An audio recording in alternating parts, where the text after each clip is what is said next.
قدرتی آفتونه بندولي خو نشي ولې د دې نقصانات په منصوبه سره ضرور کمول شي.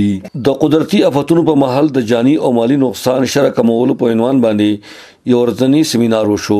سیمینار ته منیجر خالد خان په خپل بریفینګ کې ویل چې هاشو فاونډیشن د چترال په 30 کلو کې هلاکانو جنکو ته په کمیونټي بیسډ ډیزاستر ریسک مینجمنت باندې تربیت ورکوي. د دې تربیت بنیادی مقصد دا دی چې زلزلې یا سیلاب یا نور قسمه قدرتی آفت په وخت د خلکو ځان او مال څنګه د زیان نه بچ کول شي.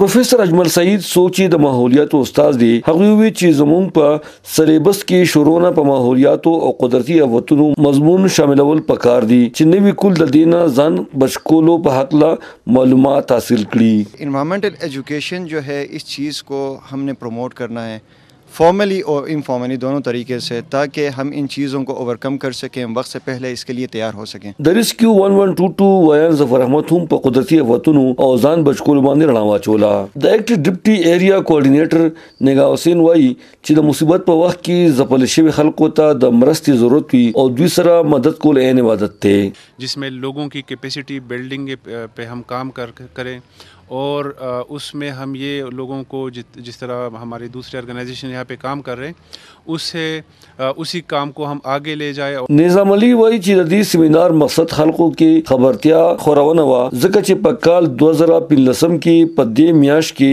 د زلزلې په وجه چترال کې 22 کسان په حق رسیدلی وو. په قدرتي آفتونو بشپړه معلومات ترلاسه کولو د سیمینار کې ګڼ شمېر خلکو او زنانو هم ګډون وکړو. ګل احمد فاروقي ملکن ٹی وی چترال.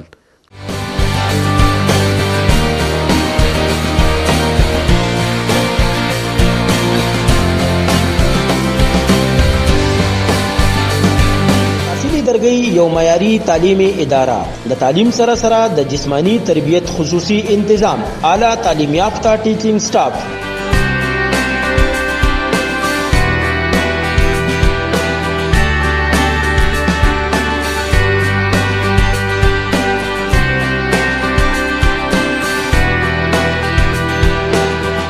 قرآن او دینی تعلیم و تربیت خصوصی انتظام د نرسرینا تر نهم کلاس پورې داخلي شروع دي.